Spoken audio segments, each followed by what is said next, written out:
Good day everyone, this is Hannah Grace Dinuda of 1BSC C1-1.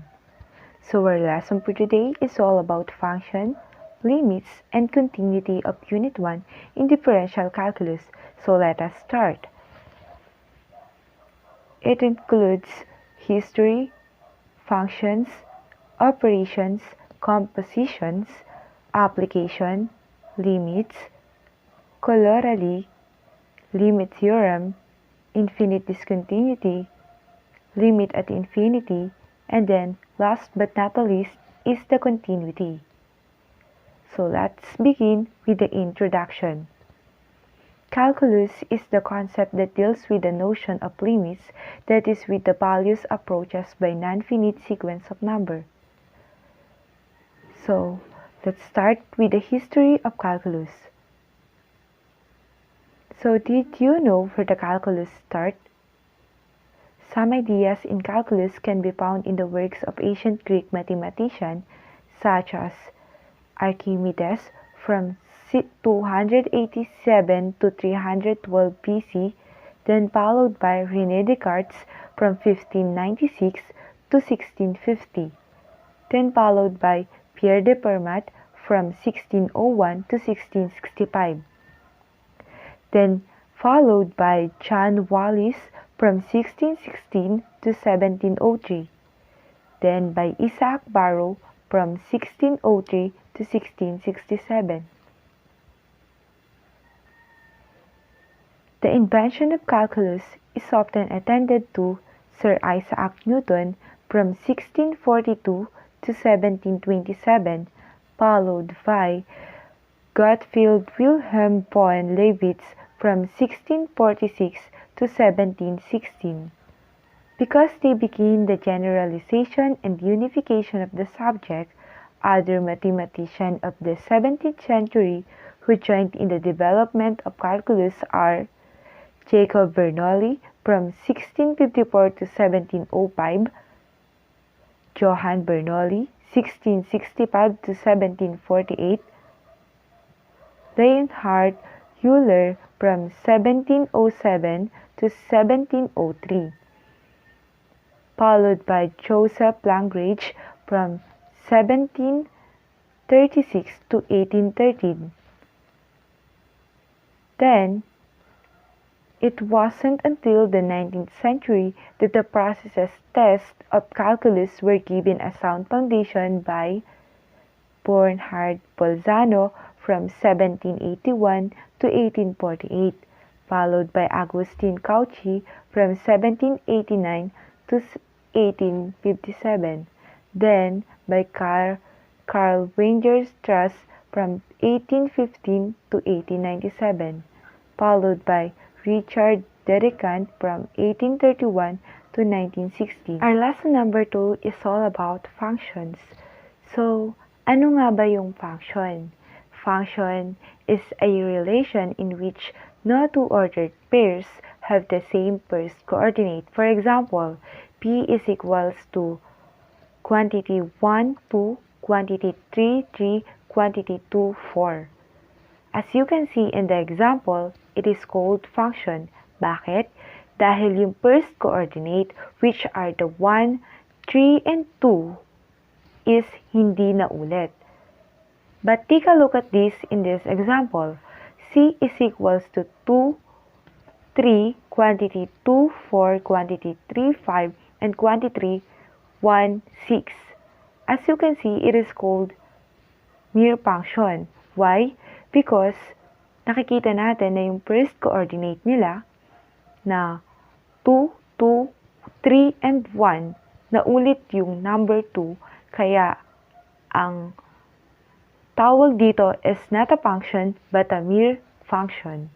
So, every function will be denoted by the symbol, usually a letter, big letter F and small letter F, G, big letter G and small letter G, big letter H and small letter H. If f is a function involving variables x and y, EF, then y is equals to fx read as f of x or f at x. Y is equals of f of x, wherein y is the dependent variable and x is the independent variable. As you can see, independent variable means nakadepende lang siya dun sa ating variable. So, it means yung y natin is laging nakadepende dun sa ating x. For example, y is equals to 2x plus 1. Makikita natin dito na may table. Paano nga ba nakuha yung mga values sa table na yan? Sabi nga, di ba kanina sa ating lesson, yung x is independent variable, which means kayo yung bahalang magbigay ng number doon sa mga nasa table na yan. So, binigyan na natin ang value yung x, which is 0, 1, and 2. Ngayon, paano natin nakuha yung value ni y? Ang ginamit natin is the formula of y is equals to 2x plus 1. So, ganito yan. Ito, ang tawag din sa table na to is table of values. So, if x is equal to 0, then y 2 times 0 plus 1 equals 1. So, saan ba natin nakuha yung formula? Tingnan nyo yung ating problem. So, if x is equals to 1, then y is equals to 2 times 1 plus 1 equals 3. Kaya yung x natin na 1 is equal to the value of 3 na y. So, next, if x is equal to 2, then y equals 2 times 2 plus 1 equals 5. So, nagkaroon na tayo ng table of value. Ayan. Magkakaroon na din tayo ng ating points na 0, 1,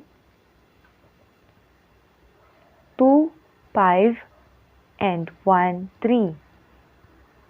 Ngayon, our domain is called quantity 0, 1, quantity 1, 3, quantity 2, 1. Let's move on to another example. So, our x is all about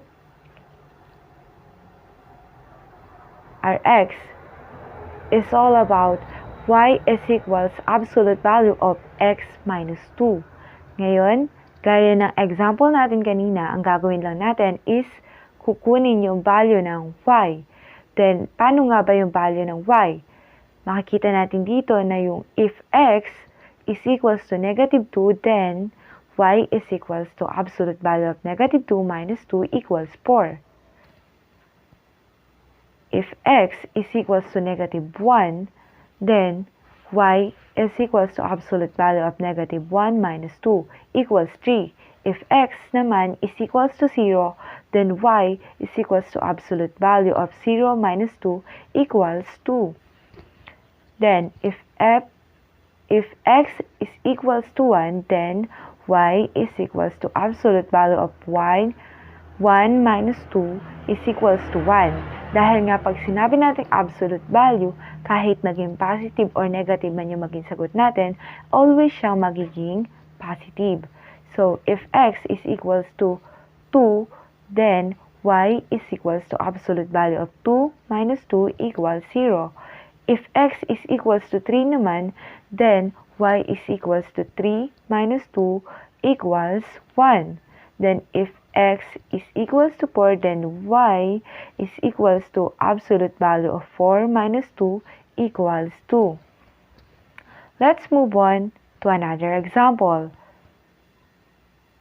wherein y is equals to x squared minus 1. So, tayo ulit yung nag-isip ng value ng x. Ang nakita nating value niya is negative 2, negative 1, 0, 1, and 2. Ngayon, paano natin nakuha yung value ng y? Ganito lang yan kasimple. Let's substitute the value of x into their respective na napili natin na value nila. So, for example, if x is equals to negative 2, then y is equals to negative 2 squared minus 1 equals 3. Then, if x is equals to negative 1, then y is equals to negative 1 squared minus 1 minus 0 is equals to 0. Then if x is equals to 0, then y is equals to 0 squared minus 1 is equals to negative 1. Then if x is 1, then y is equals to 1 squared minus 1 equals 0. Another one is if x is equals to 2, then y is equals to 2 squared minus 1 equals 3. Let's move on to our next topic, which is the operations of functions. Given two functions, y sub 1 is equals to f quantity x and y sub 2 is equals to g quantity x. Sum of two functions is equals to y sub 1 plus y sub 2 is equals f quantity x plus g quantity x is equals to quantity f plus g quantity x.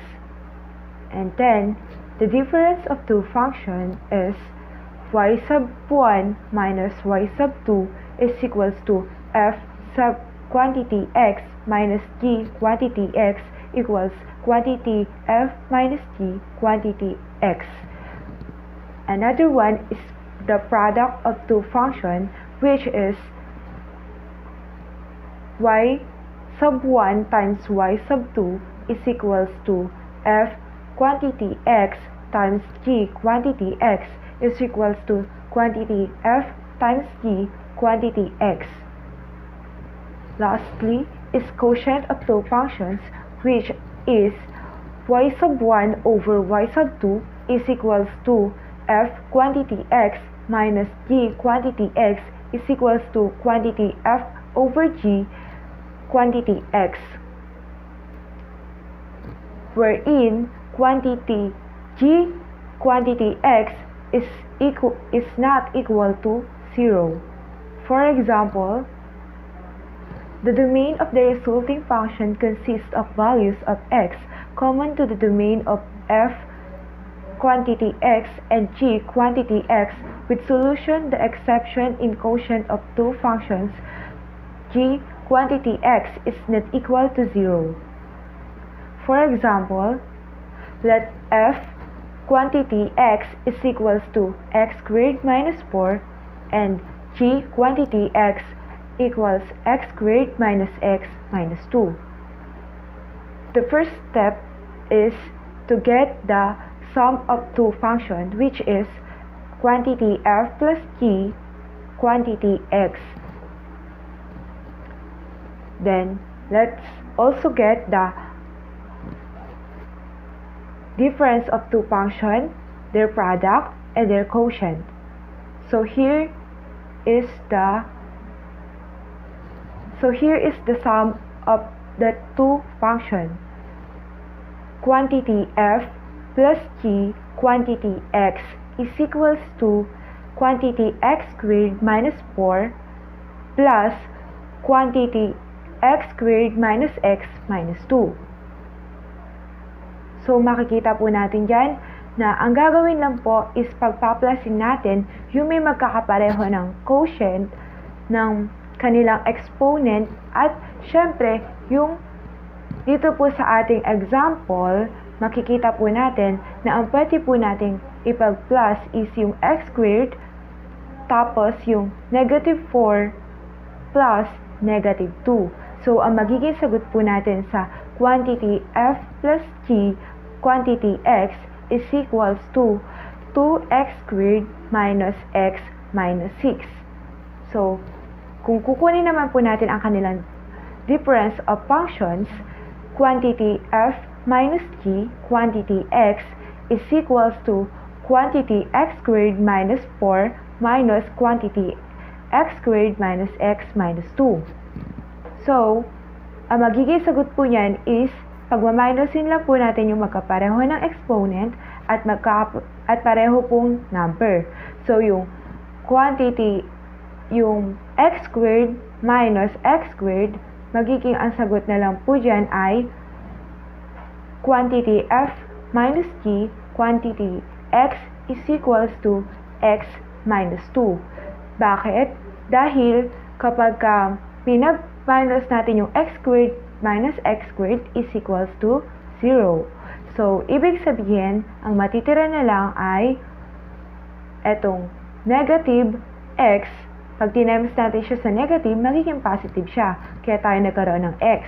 And then, negative 4 minus negative 2 is equals to negative 2. Kaya ang sagot natin is x minus 2. And then, our next is the product of function. So, quantity f times g, quantity x, is equals to quantity x squared minus 4 quantity x squared minus x minus 2. So, it means, ang gagawin lang po natin yung x squared, itatimes po natin siya dun sa pangalawang given. So, x squared times x squared times x, negative x times negative 2. Then, another, kapag natapos nyo po yun, itatimes po natin yung negative 4 times x squared minus times negative 4 times negative x, negative 4 times negative 2. So, ang magiging answer na po natin is quantity f times g, quantity x is equals to x to the 4th power minus x to the 3rd power minus 6x squared plus 4x plus 8.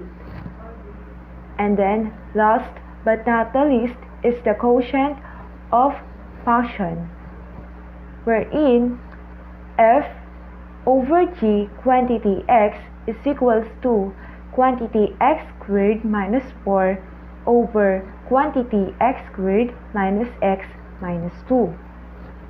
So, ang gagawin lang po natin dyan is hahanapin natin ang kanilang factor. So, dito sa x squared minus 4, ang factor po niya is quantity x minus 2, quantity x plus 2. And then, yun naman pong nasa baba na x squared minus x minus 2, ang kanya pong factor is quantity x plus 1, quantity x minus 2. And then, pag nakita po natin, ito pong x, quantity x minus 2, makakancel po yan, pati rin po yung nasa baba. So, ang matitira na lang po is f over g quantity x is equals to quantity x plus 2 over quantity x plus 1. So, let's move on to our next topic, which is the composition of functions. Composition of functions. Let f and g be functions. The composition of f with g is denoted by f circle of g. Read as f circle of g, denoted by f circle of g is equals to f quantity g quantity x quantity. Domain consists of all members of x in the domain of g quantity x. Let f quantity x is equals to x squared plus 4, gx is equals to x squared minus x minus 2.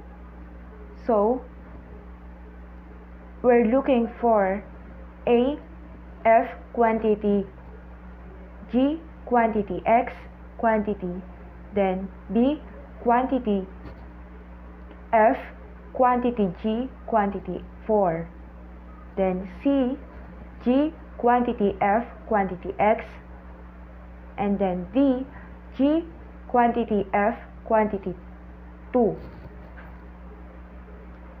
Operation with function. For example, number 1, a is f quantity g quantity x is equals to quantity x squared minus x minus 2 squared is minus 4. So, paano ba ginawa natin dyan? Balikan natin to. Diba? Ang ating given ay f is quantity x is equals to x squared minus 4. Ngayon, ang hinahanap po natin is etong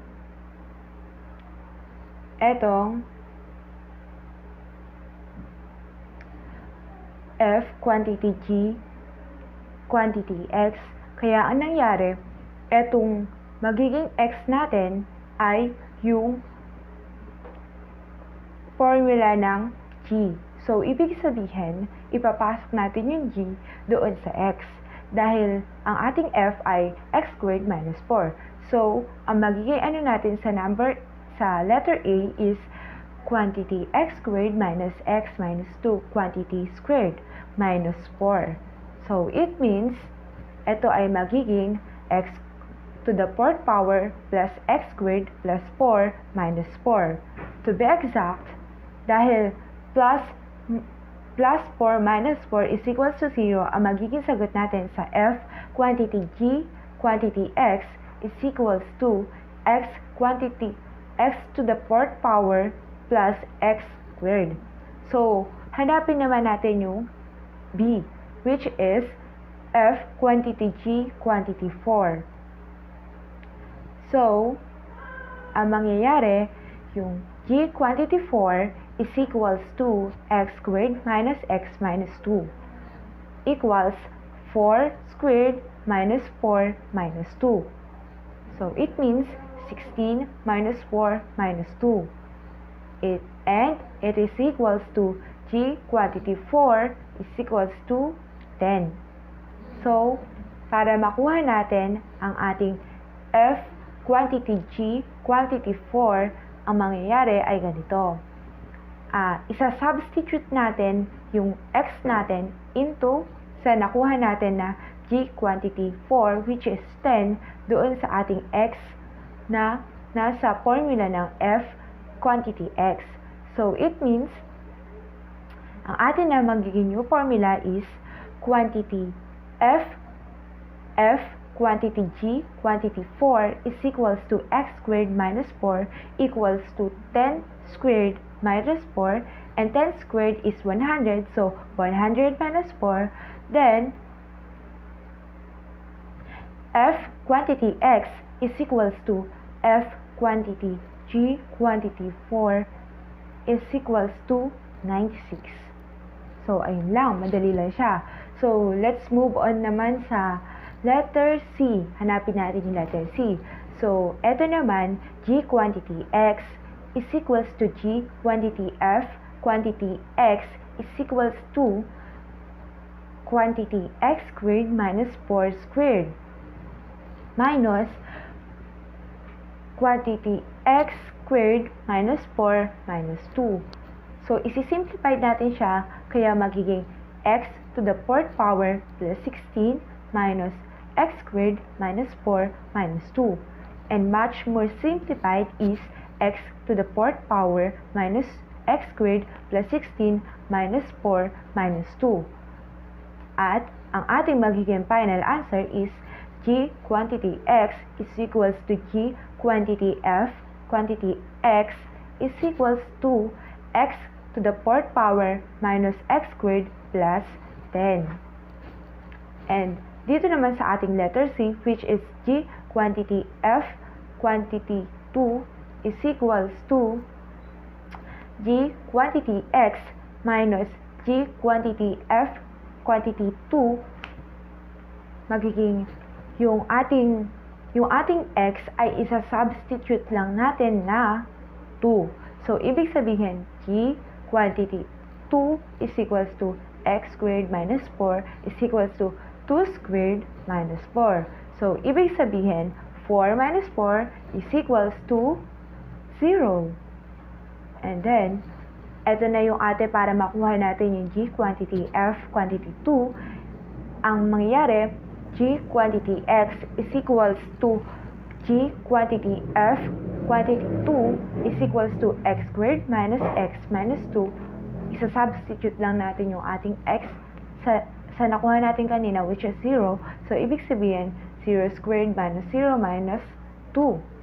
So, it means, ang ating final answer ay G quantity X equals G quantity F quantity 2 quantity is equals to negative 2.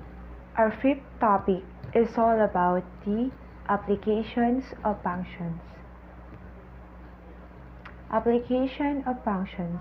For example, the area of rectangle is 6 squared inches, then the length of the other side is 6 over x, and the perimeter is, yun yung solve natin.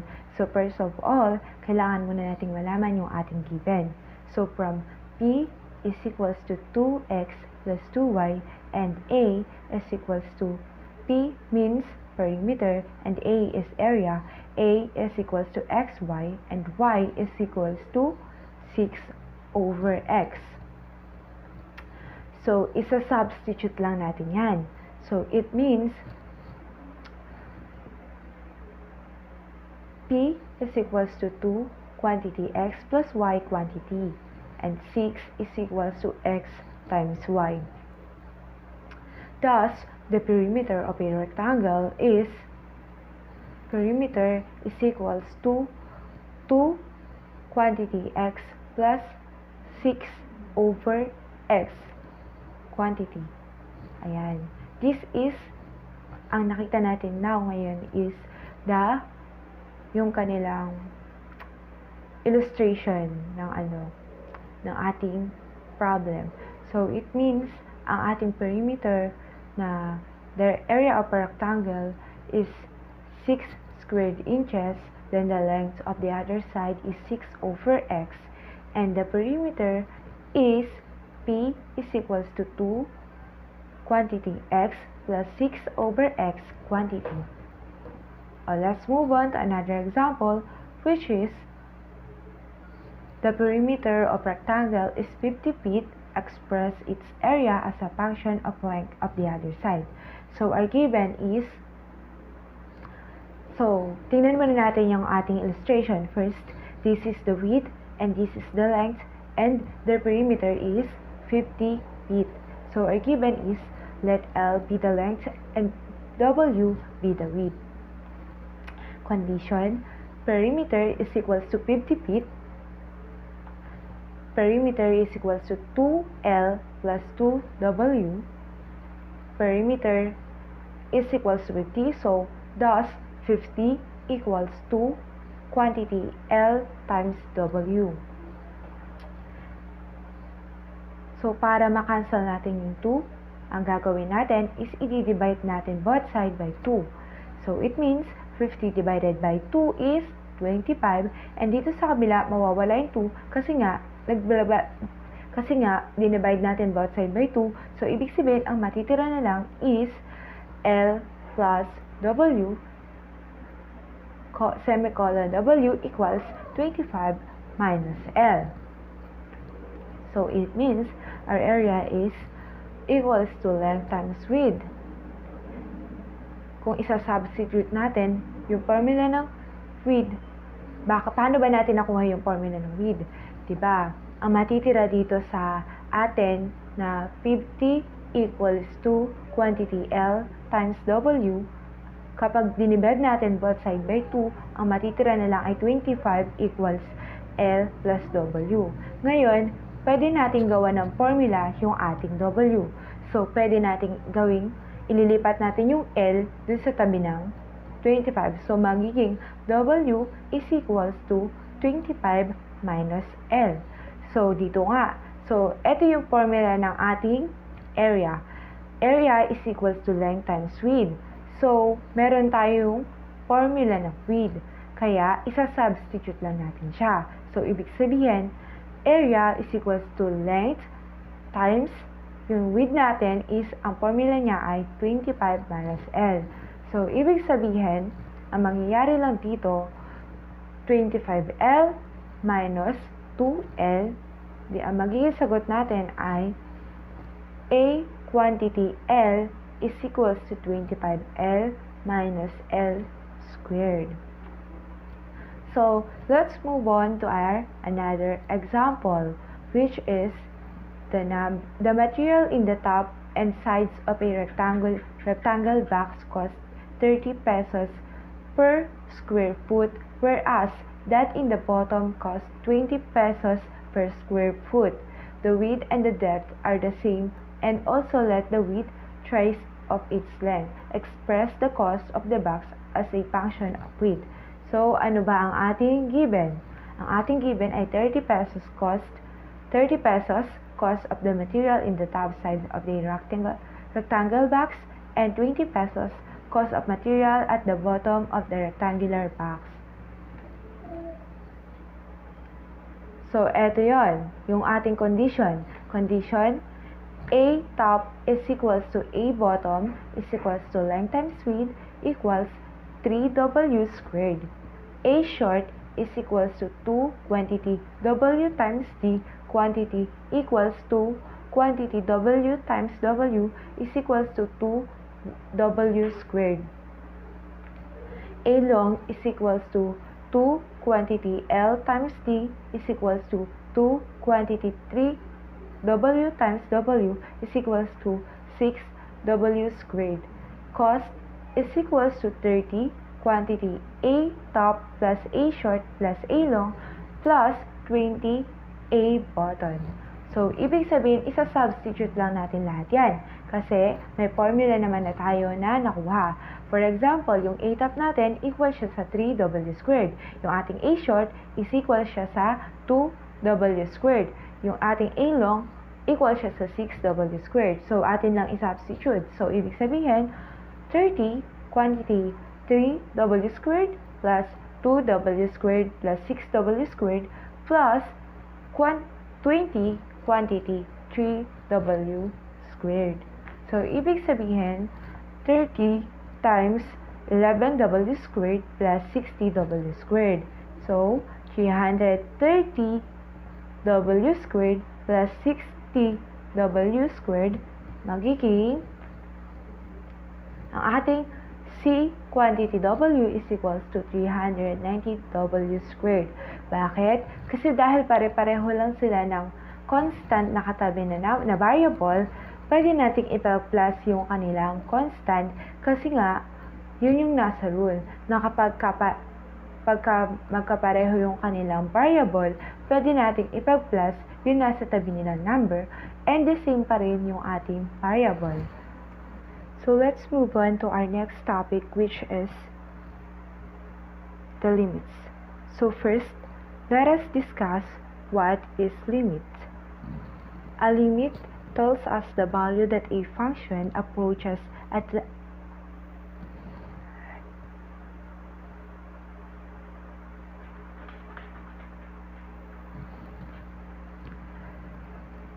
So let's move on to our next topic, which is the limits. So first, let us discuss what is limits. A limit tells us that the value at a function approaches as that function inputs get closer and closer to some number. The idea as a limit is the basis of all calculus. Let f(x) be a function of x and be a constant. If there is a number L such that in order to make the value of f(x) as close L as may be desired, it is sufficient to choose x close enough to A but different from A, then the limit of f(x) as x approaches A is L. We may write this: limit of f quantity x quantity is equals to L as x approaches A. So let's give some example. Theorem number 1. The limit of a constant as x approaches A is a constant. For example, limit of C is equals to C as x approaches A. So this is the example.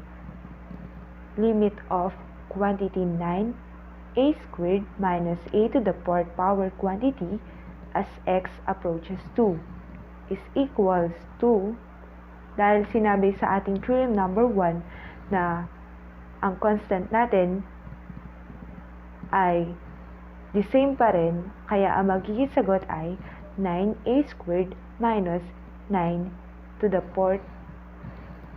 Kaya ang magiging answer natin ay 9a squared minus 9 to the 4th power. So let's move on to our next theorem, which is the limit of the sum of two or more functions is equal to the sum of their limits. For example, this is it. Limit of quantity fx plus gx as x approaches a is equals to limit of fx as x approaches a plus limit of fx as x approaches a is the same lang po. So, ito yung another example natin. So, limit of quantity 3 minus x as x approaches 4 is equals to limit of 3 as x approaches 4 minus limit of x as x approaches 4. So, is equals to 3 minus 4. Then, limit of quantity of 3 minus x as x approaches 4 is equals to 1. Another example, theorem number 3, the limit of a product of two or more functions is equal to the product of their limit.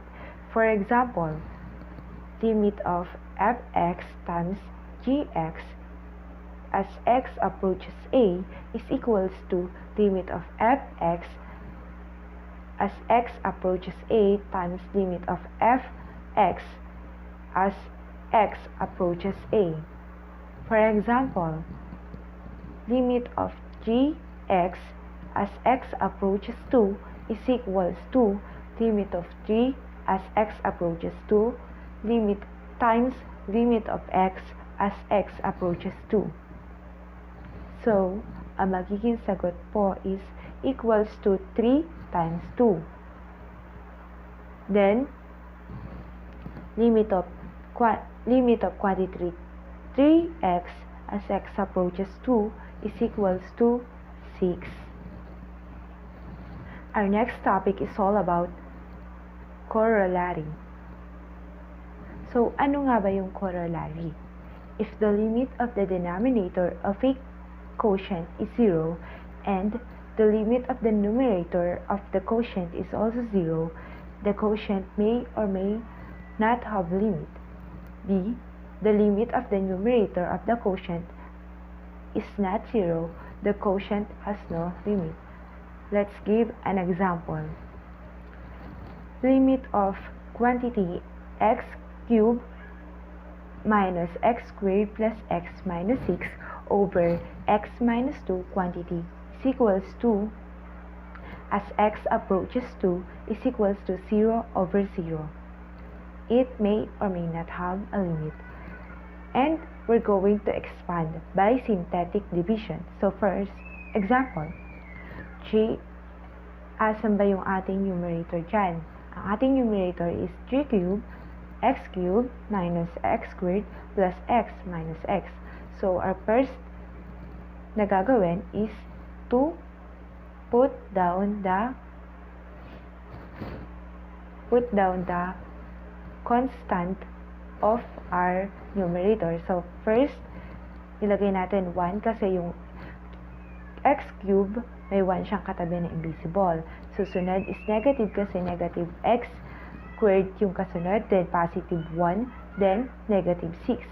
So, ang gagawin natin dyan, ibababa lang natin yung 1, then 1 plus 1 is equals to 2. So, ang gagawin natin, negative 1 plus 2 is equals to 1. Then, after that, 1 plus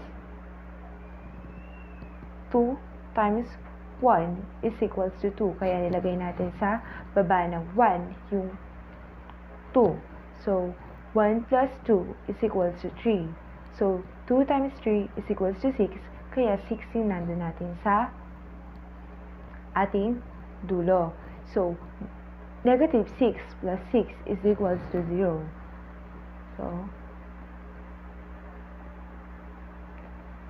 ang factors natin ay quantity x minus 2, quantity x squared plus x plus 3.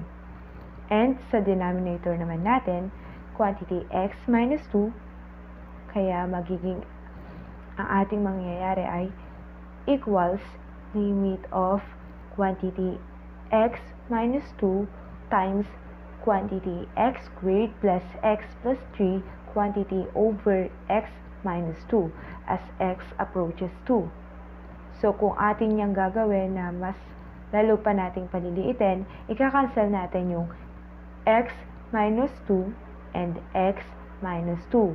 Kaya ang matitira na lang is limit of x squared plus x plus 3 as x approaches 2.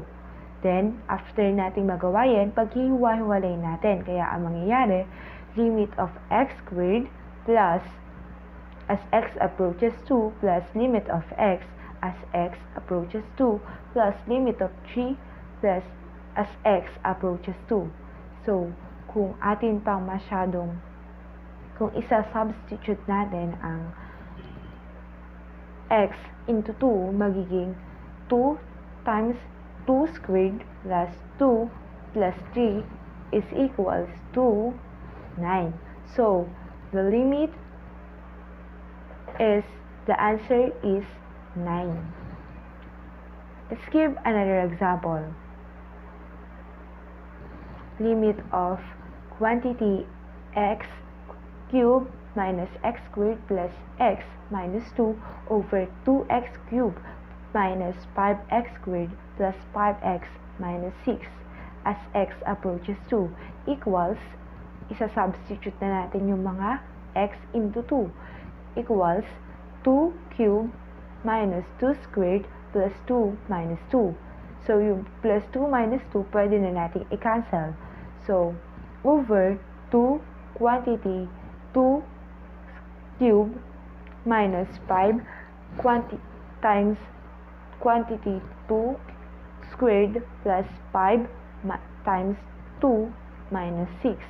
So, mas simplified pa, magiging 8 minus 4 minus 2 minus 2 over 2 times 8 minus 5 times 4 plus 5 times 2 minus 6 equals 8 minus 4 minus 2 over 16 minus 20 plus 10 minus 6 equals 0 over 0. May or may not have a limit. Or, we're going to expand by synthetic division. First, we're going to list down the constant na katabi ng mga numbers na nasa numerator. For example, x cubed is 1 yung katabi niya. Negative x squared, magiging negative 1. Negative x, negative 1. Negative 2, negative 2. Then after that, bring down 1. Then, after that, 1 plus 1 is equals to 2. So, it means negative 1 minus plus 2 is equals to 1. Then 2 times 1 is equals to 2. Negative 1 plus 2 is equals to 1. Then negative 2 plus 2 is equals to 0. And then, yung factors natin is magiging quantity x minus 2, quantity x squared plus x plus 1. So, sa denominator din natin, pwede rin natin siyang gamitan ng synthetic division. Okay? So, 2x cubed minus 5x squared plus 5x minus 6. So, it means 2, lalagay natin kasi kasama yan ng x cubed, negative 5 kasi kasama ng negative 5x squared, plus 5, lalagay natin 5, then negative 6. So, it means 2, iba-bring down natin, 2 plus 2 is equals to 4. Negative 5 plus 4 is equals to negative 1. Then, 2 times 1, negative 1 is equals to negative 2. So, it means 5 minus 5 plus negative 2 is equals to 3. Then, 3 times 2 is equals to 6. So it means negative 6 plus 6 is equals to 0.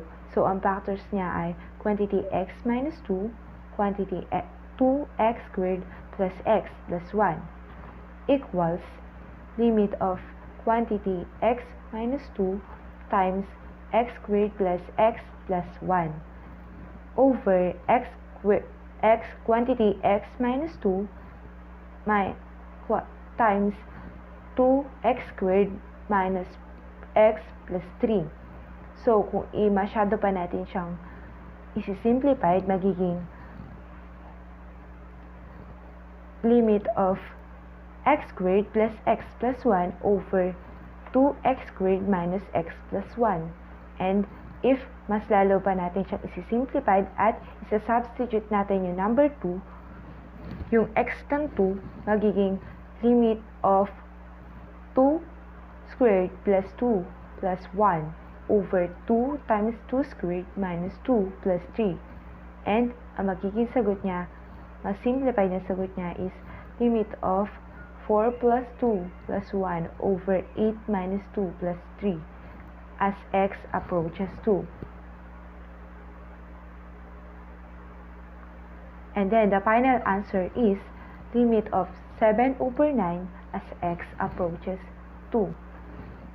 So, last example para mas lalo pa natin maintindihan is limit of square root of x over x minus 2 over 4 is equals to square root of 4 over 4 minus 4 is equals to 0. May or may not have limit. So, ang gagawin natin is ita-times lang natin ulit. So, ibig sabihin, limit of x square root of x over x minus 2 over 4 times square root of x over x square root of x plus 2 over 2. So, it means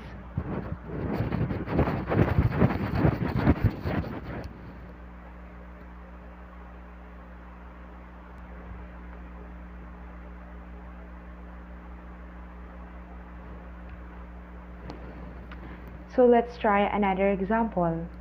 Limit of square root of x over x minus 2 over 4 is equals to square root of 4 over 4 minus 2 over 4 equals 0 over 0.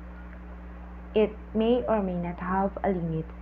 So, limit of square root of x over x minus 2 over 4 times square root of x over x plus 2 over 2. So, kung mas lalo pa natin siyang isi-simplified, magiging ganito yung itsura niya. Limit of x over limit of square root of x squared,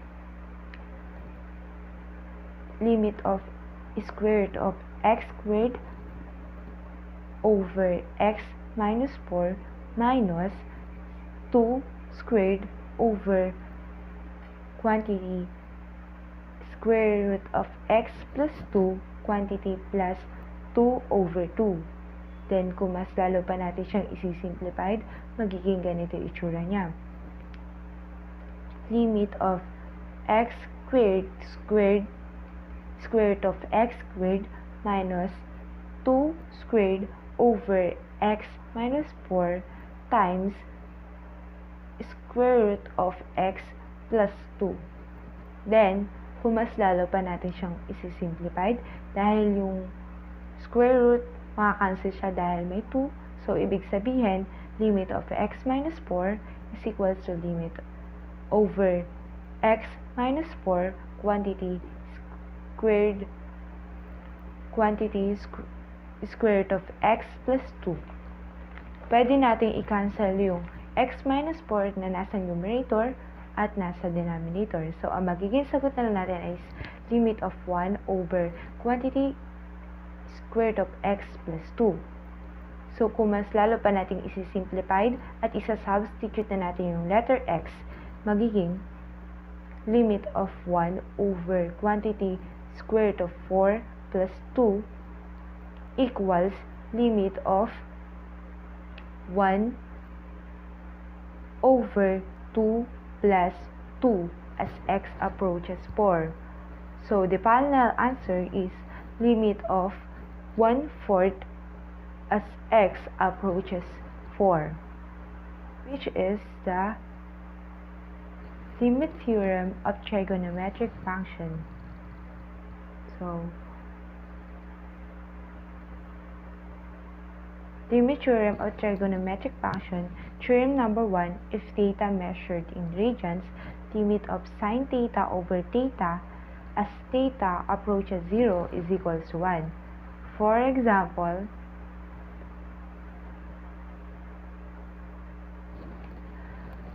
limit of sine x over 3x as x approaches to 0 is equals to limit of sine x over x as x approaches 0 times limit of 1/3 as x approaches 0.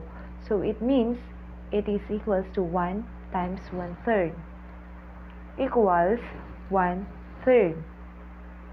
Another example, limit of sine x squared over x equals as x approaches to 0 equals limit of sine x squared over x as x approaches to 0 times x over x equals limit of sine x squared over x squared as x approaches to 0 times limit of x as x approaches to 0 equals 1 times 0.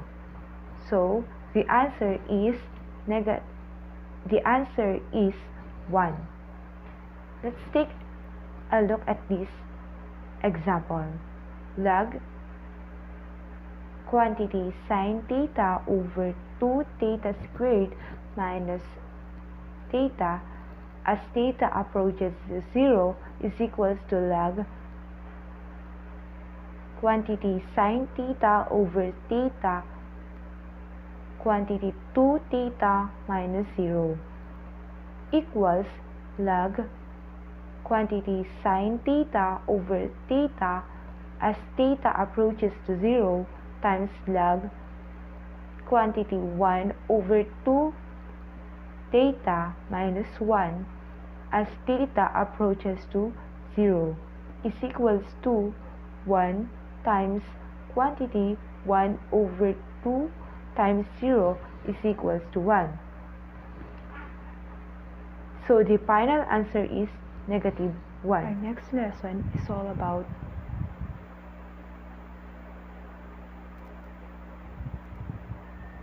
infinite discontinuities. So, ano nga ba yung infinite discontinuities?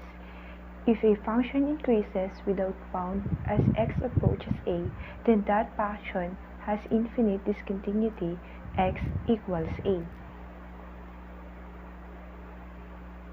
Look at this illustration. Limit fx is equals to positive or negative infinity, large and positive. However, limit fx is equals to positive negative infinity but large and negative. For examples, limit of quantity x over x minus 1, ang pinaka-domain niya po is all real number except 1. Paano natin nalaman? Because y fx equals x over x minus 1. Kapag kinumpit po natin yan, makukuha po natin na x is not equal to 1. So, ang range niya po is all real numbers except 1. And sa pangalawa po, y is equals to x over x minus 1 equals x y over y minus 1, wherein y is not equals to 1. And here is another limit of x over x minus 1 as x approaches 1 is equals to 1 over 0 means no limit. And right hand limit, makikita po natin when we say right hand, it means positive. So, limit of x over x minus 1 as x approaches positive 1 is equals to positive infinity. On the other hand, left hand limit, makikita po natin na negative siya. So, limit of x over x minus 1 as x approaches negative 1 is equals to negative infinity. So, here are another example. Limit of x plus 2 over x plus 1, ang domain po natin is all real numbers except 1. As you can see in the illustration, y is equals to fx equals x plus 2 over x minus 1 is equals to x is not equal to negative 1. So, ang range po natin is r except 1 because y is equals to 1 plus 2 over 1 plus y is equals to x plus 2 over x plus 1, magiging 2 minus y is equals to y minus 1. And then, y is not equals to 1. So, ang ating limit of x plus 2 over x plus 1 as x approaches negative 1 is equals to 1 over 0 means no limit. So, ayan na nga po ulit. When we say right hand limit, it means positive. Then, yung left hand limits naman po is negative. So, another topic. Lesson number 10 is all about limit at infinity. So, ano nga ba yung limit of infinity?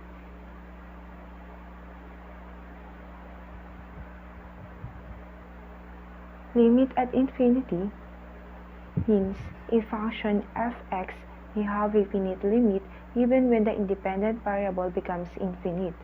The statement x becomes infinite oppressed as x approaches infinity. Special limits. There are 4 special limits. Ito yung number 1. Limit 1 over x as x approaches infinity is equals to 0. Number 2. Limit 1 over x to the nth power as x approaches infinity is equals to 0. Third one is limit of x to the nth power as x approaches infinity becomes infinity. Then last, limit of x to the nth power over as x approaches infinity is equals to infinity. So here are the example of limit at infinity. Number 1, limit x over x minus 1 as x approaches infinity is equals to limit of x over x over x over x over x minus 1 over x as x approaches infinity. As you can see in the example, lalagyan lang natin ng over x yung bawat variable. So, dahil nalagyan na natin ng over x, let's move on to second step. So, yung x over x is equals siya sa 1. So, it means limit of 1 over 1 minus 0 as x approaches infinity is equals to negative 1. Another example is limit of 2x squared minus x minus 1 over 3x squared plus x minus 5 as x approaches infinity. Ang magiging kalalabasan niya is lalagyan ulit natin ng denominator na x squared para makancel natin yung mga x. So, it means x squared, quantity 2, x over x squared minus 1 over x squared over x squared quantity 3 plus x over x squared minus 5 over x squared quantity. So, ang magiging kalabasan niya is, dahil may makakancel tayo dyan, dahil may magkakapareha, kaya ang mangyayari na sa kanya ay limit of x squared quantity 2 minus 1 over x minus 1 over x squared over x squared quantity 3 plus 1 over x minus 5 over x squared. And then, as you can see, after nating makuha yung pinaka simplified, magiging ganito na siya. Limit of 2 minus 0 over 3 plus 0 minus 0 as x approaches infinity is equals to 2/3.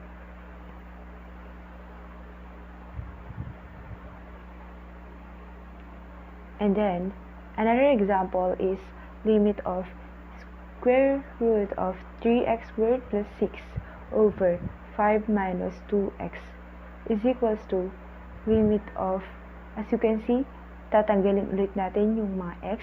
So, it means, ibababa natin yung x. So, x squared quantity 3 plus 6 over x squared over x quantity 5 over x minus 2 is equals to positive negative square root of x squared quantity 3 plus 6 over x squared quantity over 5 quantity 5 over x minus 2. And then, the first limit is positive muna tayo. So, limit of square root of quantity 3 plus 6 over 6 squared x squared over x quantity 5 over x minus 2 is equals to limit of square root of 3 plus 0 over 0 minus 2 as x approaches positive infinity is equals to negative square root of 3 over 2. And then yung second limit is negative. We will use negative. So it means negative x, negative square root of x, 3 plus 6 over x squared over 5 quantity 5 over x minus 2 is equals to negative 3 plus 0 over 0 minus 2 as x approaches negative infinity. So, our final answer is equivalent to positive 3 squared over 2.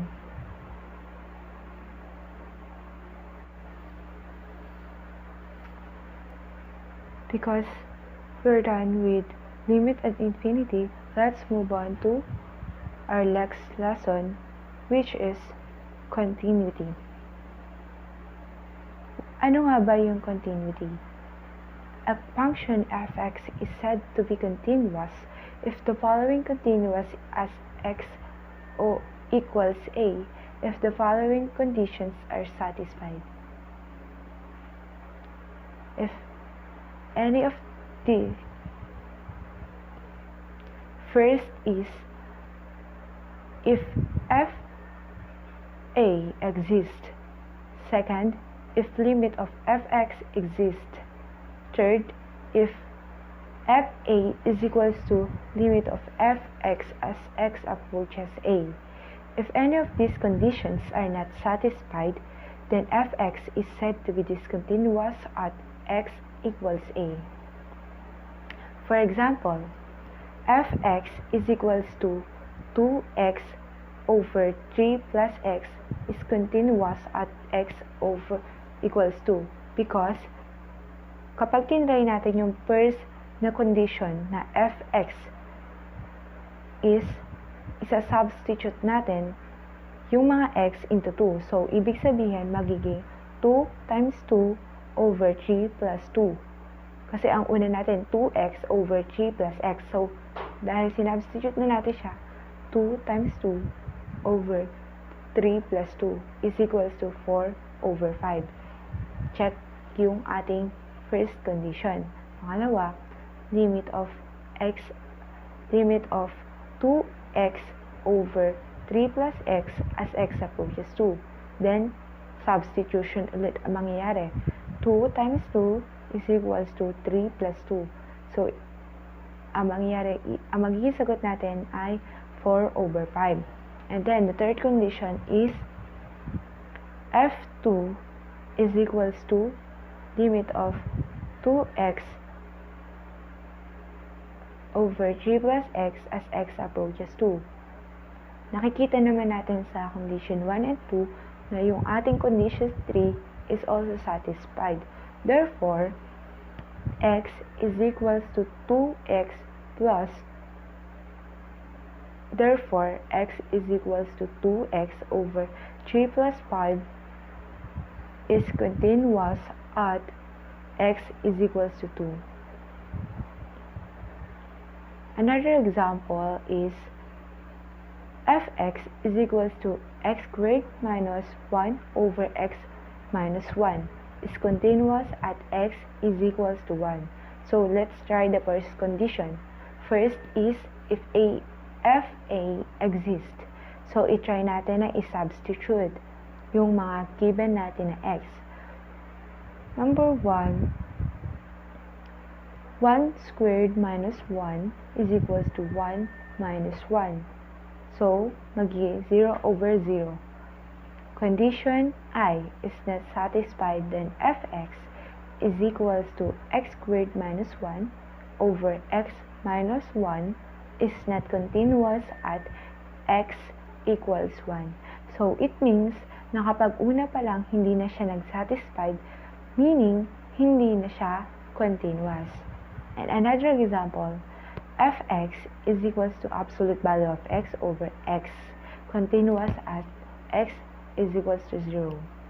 Then, fx is equals to, substitute lang natin, 0 over 0 is equals to 0 over 0. Therefore, the condition I is not satisfied. Then, fx is equals to absolute value of x over x is not continuous at x equals 0.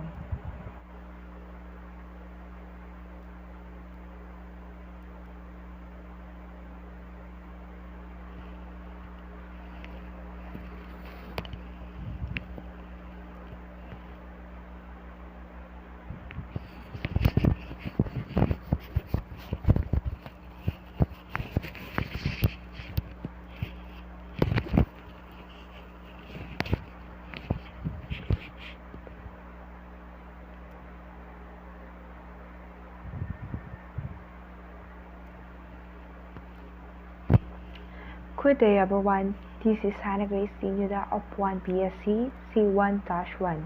Our lesson for today is all about three-step rule, derivatives of algebraic function, chain rule, higher order of derivatives, and implicit differentiation from Unit 2 of Differential Calculus.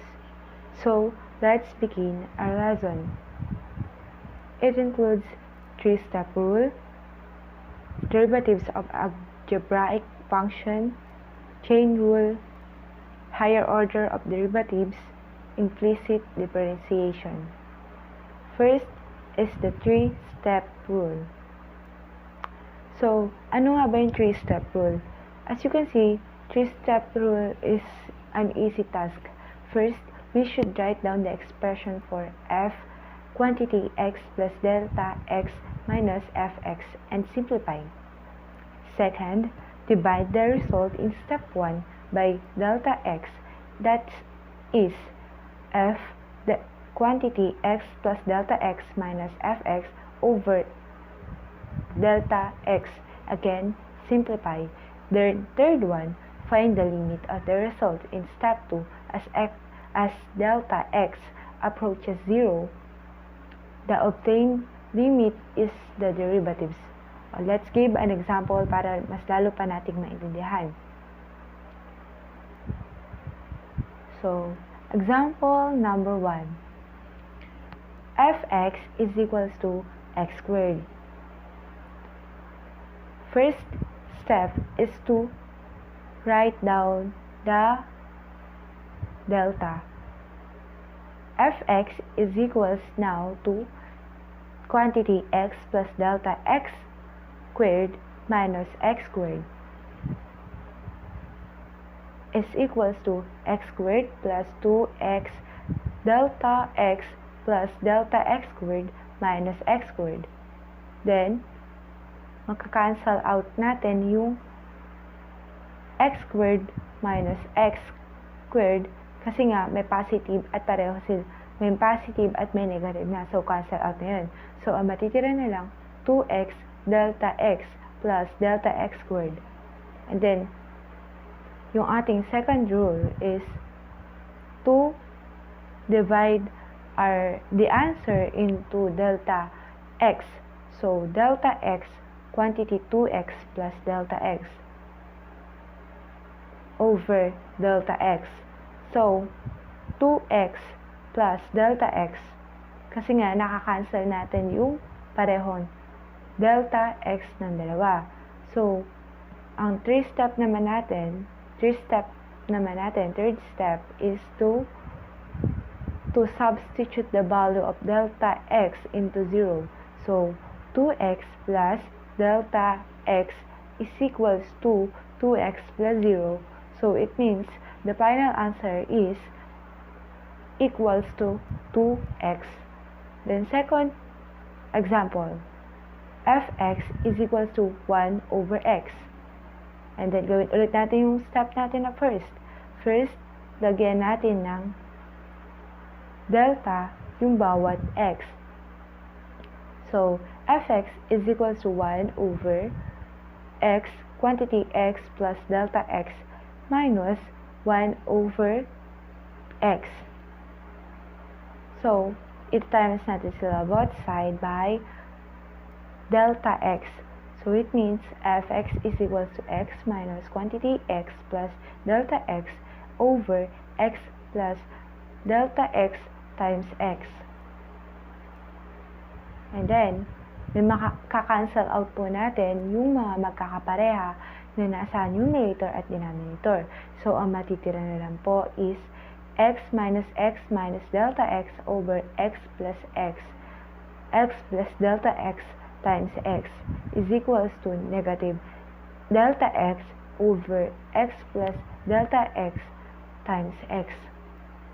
So, dito naman natin sa step 2 naman natin, sa second step naman natin, is makakancel yung mga may delta x.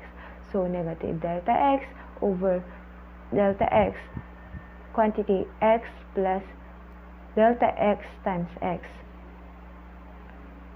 equals negative 1 over 1 plus delta x times x.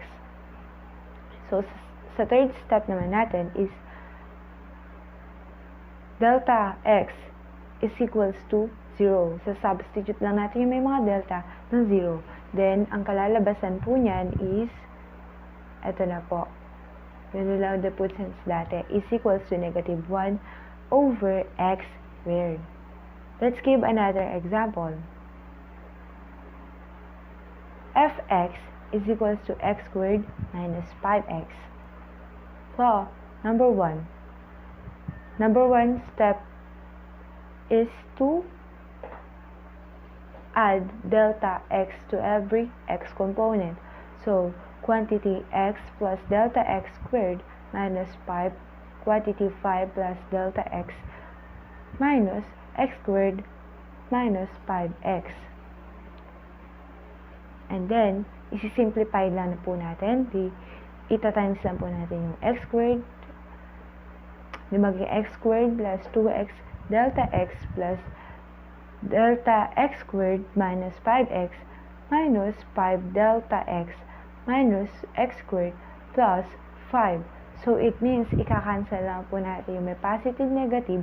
So, mawawala po si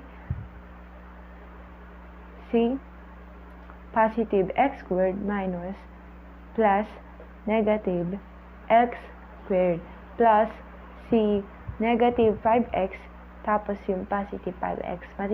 Ang matitira na lang po sa ating equation is 2x delta x plus delta x squared minus 5 delta x. Ayan po. So, i-divide na po natin siya both side by delta x. So, ang magiging kalalabasan niya po is 2x plus delta x minus 5. And then, doon naman po sa ating limit, yung ating delta x approaches 0, magiging 2x plus delta x minus 5. Isa-substitute lang po natin yung delta x into 0. So, 2x plus 0 minus 5. Ang final answer natin is 2x minus 5. Kasi nga yung 0, makakancel out na. And then, fx is equals to 25x. So, ating first rule is 25 is equals to quantity x plus delta x minus 25x. And then, 25x plus 25 delta x minus 25 is equals to 25 delta x. Pwede nating ilabas yung delta x, magiging 25 na lang po yung nasa loob, and then divide both side by delta x. So, it means 25 na lang po siya. And then, kapag po sinubstitute natin na yung delta x natin is a 0, magiging 25 po. So, our limit is 25. So, here is another example. So, 5x minus 5. Yung step 1 natin is ita-times natin sila both side by variable na delta x. So, it means 5 quantity x plus delta x minus 5 minus quantity 5x minus 5. And then, 5x plus 5 delta x minus 5 minus 5x plus 5, ika-cancel out po ulit natin yung magkakapareha. So, ang matitira na lang is 5 delta x. So, step 2 is to divide the answer into delta x. So, it means 5. And then, when we say 5, yung step 3 is to substitute the value of delta x into 0. So, it means our limit is 5. After learning the 3-step rule, we should move on to our next topic, which is the derivatives of algebraic expression. Let's move on to our example. There are a lot of rules in derivative of algebraic expression. First is the constant rule. Constant rule is the derivative of a constant is 0. d over dx c, quantity c is equals to 0. For example, d over dx 5 is equals to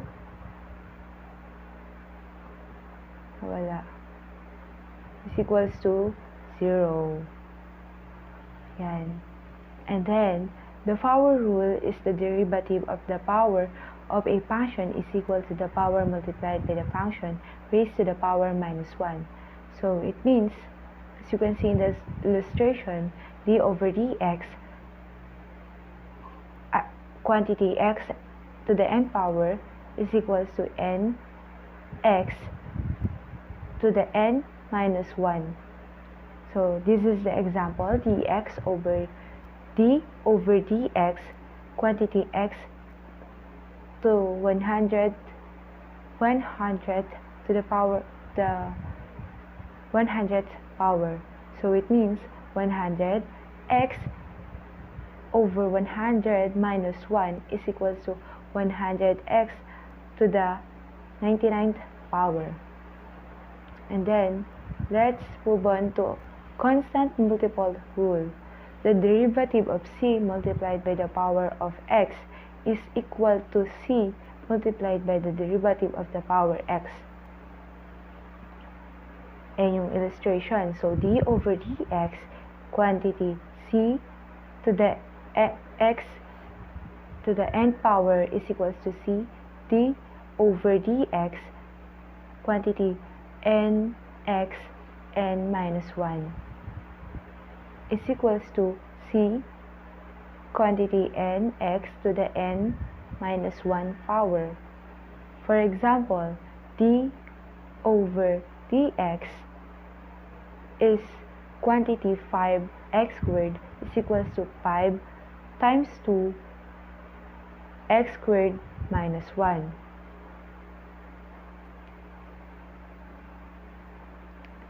So this is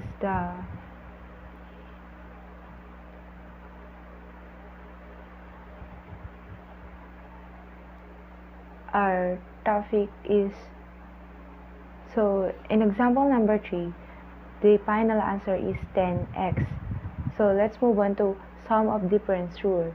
Derivative of the sum or difference of two functions is equal to the sum or difference of their derivatives. Like for this, d over dx, quantity u plus or minus p is equals to quantity d over dx, quantity u plus or minus d, quantity dx, quantity v. For example, number 4, d over dx, quantity 6x plus 11. So, equals d over dx, quantity 6x plus d over dx 11 equals 6 plus 0. So, our final answer is equals to 6. And then, dito tayo sa quotient rule. The derivative of quotient of two functions is equal to the denominator multiplied by the derivative of the numerator minus the numerator multiplied by the derivative of denominator, all divided by the square of the denominator. So, para maintindihan natin, ito yung kanyang illustration. Then, for the example, is 5 d over dx, quantity x plus 3 over quantity x minus 6. So, ang gagawin lang natin is quantity x minus 6 d over dx, quantity x plus 3 minus x plus 3 d over dx, quantity x minus 6 over x minus 6 squared. So, gagawin natin 1 yun, and then magiging x minus 6 plus times 1 minus x plus 3 times 1 is equals to x minus 2 equals x minus 6 minus x plus 3 over 6 minus x squared. So, another is x minus 6 minus x minus 3 over 6 x minus 6 squared equals negative 6 minus 3 over quantity x minus 6 squared. And then, the answer is equals to negative 9 over quantity x minus 6 squared. Dito naman po tayo sa product rule, which is the derivative of the product of two functions is equal to the first function multiplied by the derivative of the second function plus the second function multiplied by the derivative of the first column. So, para mas maintindihan po natin, tingnan na lang po natin illustration. And here is the example. D over dx is equals to x plus 3, quantity x minus 6. So, quantity x plus 3 d over dx x minus 6 plus 6 minus x minus 6 d over dx x plus 3 is equals to quantity x plus 3 times 1 plus x minus 6 times 1 equals x plus 3 plus x minus 6. So the answer is 2x minus 3. Let's begin our new topic in chain rule. Chain rule is if y equals fu and u is equals to fx, then dy over du quantity du over dx. If y is f quantity u and x is equals to fu, then dy over dx is equals to dy over du over dx over du. If x is equals to fy, then dy over dx equals 1 over dx over dy. Let's say, for example number 1 is fx is equals to 100x plus 1 squared is equals to d over du. d 100x plus 1 squared d over dx quantity 100x plus 1 is equals to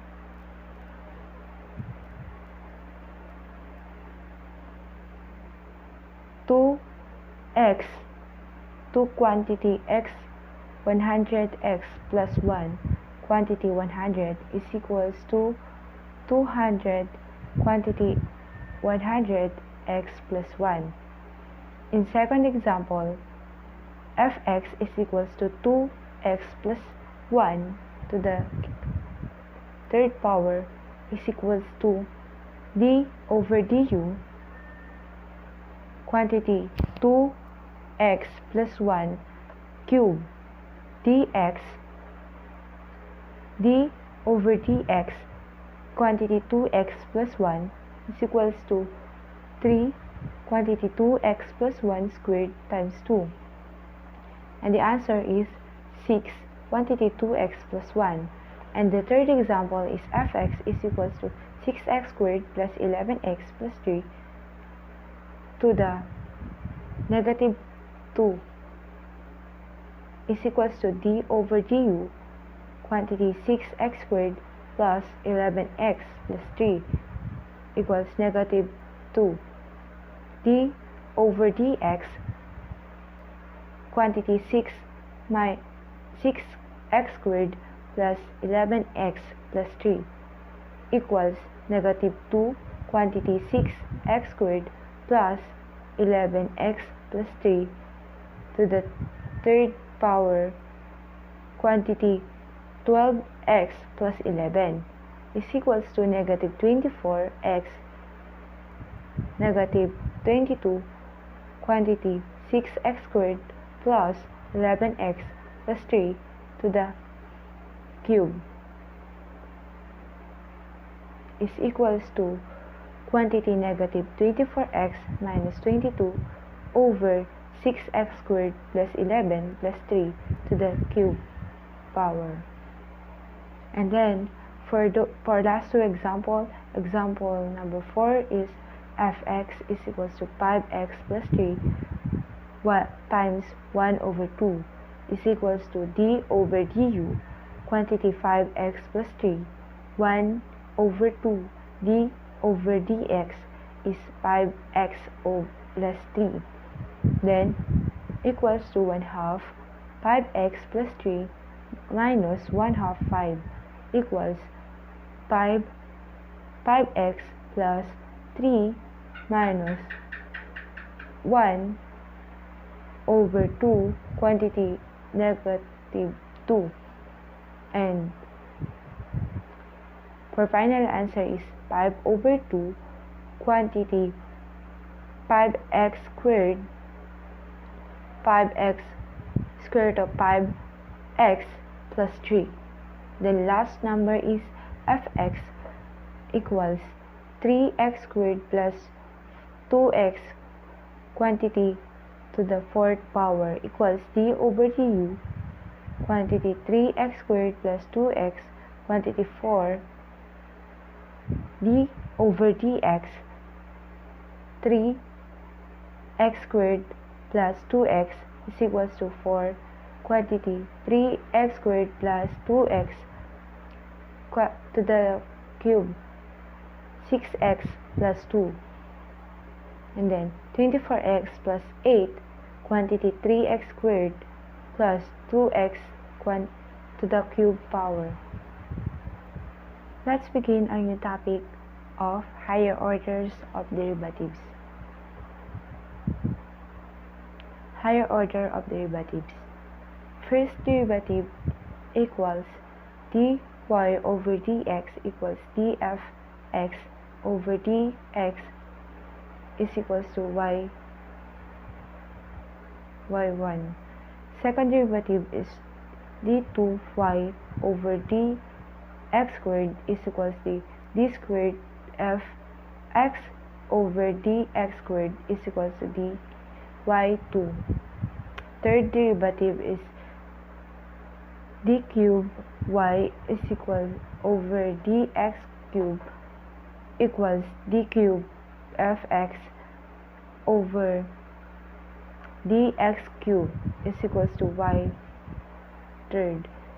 Nth derivative dn to the d to the n power y over dx n to the n power is equals to d to the n power fx over dxn is equals to yn. So let's give an example. Example number 1 is fx equals 1 over 1 x plus y x plus 1 is equals to, we're looking for x y second derivative. So first derivative is x plus 1 times 0 minus 1 times 1 over x plus 1 squared is equals to negative 1 over x plus 1 squared. And then our second derivative is x plus 1 squared times 0 or minus negative 1 2 times 2 times x plus 1 1 over x plus 1 squared. And then the final answer is equals second derivative of 1 over x plus 1 is 1 quantity 2 quantity x plus 1 over x plus 1 to the fourth power. And then example number 2, fx is equals to 3x squared plus 2x3 plus x2, and we're looking for the fourth derivative. So first derivative is 12x3 plus 6x squared plus 2x, and our third derivative is 36x squared plus 2x minus 2, and our third derivative is 72x plus 12, and our final answer, which is fourth derivative, is 72. Let's move to third example. Fx is equals to x plus 1 quantity 2x plus 4, and we're looking for second derivative. First derivative is 2x plus 1 times 1 plus x plus 1 times 2 is equals to 2x plus 4 plus 2x plus 1 is equals to 4x plus 5, and our final answer is second derivative is 4.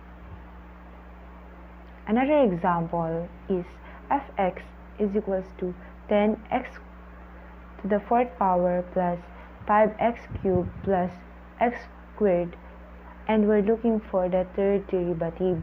So first derivative is 40x cubed plus 15x squared plus 2x, and our second derivative is 120x squared plus 30x plus 20, And our third derivative is 240x plus 13. Our last example is fx is equals to x squared plus 5x, and we're looking for second derivative. So first derivative is naging 2x plus 5, and then our second derivative is 2. This lesson is all about implicit differentiation.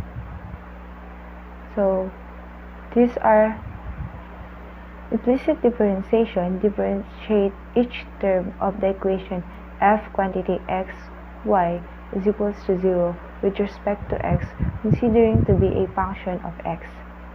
For example, y squared is equals to x, 2y is equals to 1, and 2 quantity 2y is equals to 1.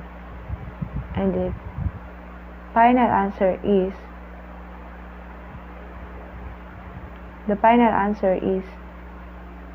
y first derivative is equals to 1 over 2y. Second example is 5y squared plus 2x equals 0. So it means 10y plus 2 is equals to 0, and y quantity 10y is equals to negative 2. So y is equals to negative 2 over 10y, and our final answer is negative 1 over 5y. Another example is 3x cubed minus 2x squared plus y is equals to 0, 9x squared minus 4y plus y is equals to 0, then y quantity negative 4y plus 1 is equals to negative 9x squared. And the final answer is first derivative is equals to quantity negative 9x squared over quantity negative 4y plus 1. And then last two example, 3y cubed plus 2y squared minus 1 is equals to 4x, 9y2 y1 plus 4y minus 0 is equals to 4, then y1 quantity 9y squared plus 4y is equals to 4. Then the final answer is y1 equals 4 over quantity 9y squared plus 4y. And then last example, 2y squared plus y is equals to 2x squared plus x, 4y plus y equals 4x plus 1, equal y quantity 4y plus 1 is equals to 4x plus 1. And the final answer is y1 equals 4x plus 1 over 4y plus 1.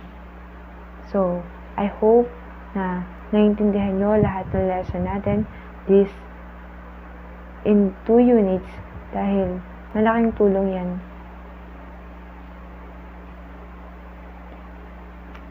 Ayun. Thank you for listening. Again, this is Hannah Christy Yuda from 1PSCE C1-1. Thank you for your listening. God bless you all.